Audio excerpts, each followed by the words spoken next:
When a plane runs into trouble, miles above the Earth, there's one object that becomes the focus of a massive global search. It's the ultimate witness, the silent storyteller that holds the final, crucial moments of a flight.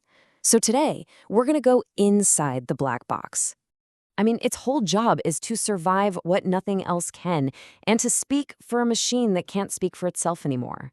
So how in the world does this one small box solve some of the biggest and most complicated aviation mysteries? Well, let's find out. Okay, first things first, let's get one thing straight. We usually only hear about these things in the context of a tragedy, right?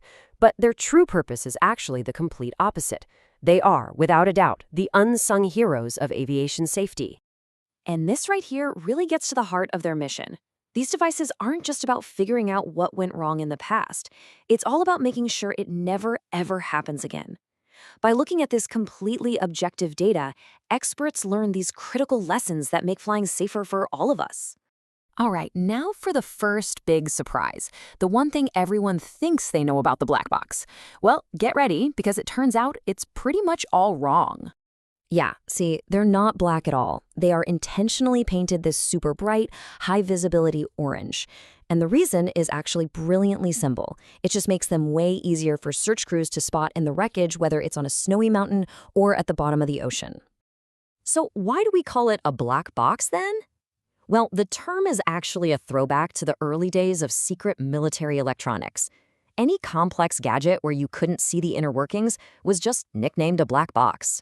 And that name just stuck, even after the devices themselves became bright orange. So what is actually going on inside this incredibly tough bright orange box? What kind of information is it recording that's so important? Well, here's the thing. It's really two separate devices that are housed together. First, you have the Cockpit Voice Recorder, or CVR. Let's think of that as the plane's ears. And right alongside it, you have the Flight Data Recorder, the FDR, which is basically the plane's brain and central nervous system. Let's start with the CVR. This is the device that gives investigators that absolutely crucial human context of what happened. It uses several microphones placed strategically around the cockpit to capture all the sounds inside. And I mean, it is listening to everything, not just the pilots talking to each other or to air traffic control, but also critical sounds like alarms and system warnings.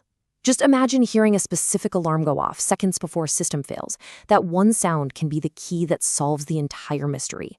And it's always recording the last 2 hours on a continuous loop, giving investigators that vital audio timeline. Okay, now for its partner, the Flight Data Recorder.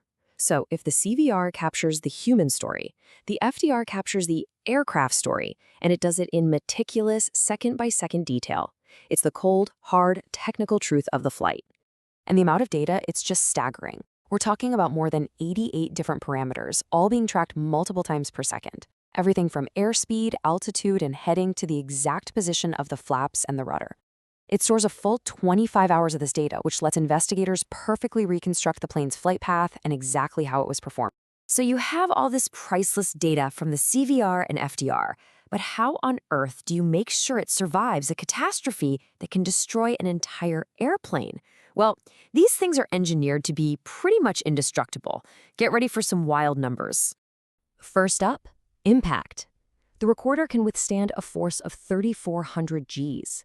To put that into perspective, that's like hitting a concrete wall at over 300 miles per hour and coming out without a scratch. Next up, fire. It's designed to survive being in a fire that's 1,100 degrees Celsius. That's hotter than most lava, by the way, for a full hour. And finally, water pressure. It can handle the incredible crushing pressure you'd find at 20,000 feet deep in the ocean, which is way deeper than most submarines could ever dream of going. So how do they pull off this incredible resilience? Well, it's all thanks to a really clever triple-layered protection system. The memory chips are housed inside a thin aluminum casing. That's then wrapped in a thick layer of high-temperature insulation. And finally, the whole thing is sealed inside an outer shell of nearly indestructible stainless steel or titanium. But surviving is only half the battle. You still have to find the thing. We already talked about the bright orange paint. They're also strategically placed in the tail section of the plane, which, statistically, is the part that's most likely to survive a crash. But the real genius here is the underwater locator beacon, or ULB. If the box hits water, it automatically starts sending out this distinct ping that sonar can detect, and it keeps that ping going for at least 30 days. Okay, so the box has been found, it's been recovered, and the data has been downloaded. This is where it all comes together. This is the moment the story it tells actually begins to save lives. This quote really says it all. The whole goal is to build a complete picture of what happened. It's not about pointing fingers. It's about deeply understanding every single factor, the human ones, the mechanical ones, and the environmental ones that led to the incident. And that deep understanding leads directly to real-world action. The things we learn from just one investigation can inspire major improvements in aircraft design. They can shape entirely new pilot training programs, and they can even lead to brand new life-saving safety regulations that protect every single one of us who steps on a plane. So when you think about it, the black box is so much more than a recorder. It's an indestructible teacher, a storyteller whose lessons are literally written into the code of modern aviation, making every flight safer than the one before it. And that leaves us with a pretty powerful thought. If this incredible orange box tells the story of the past so clearly, what future stories of safety is it helping us all write right now?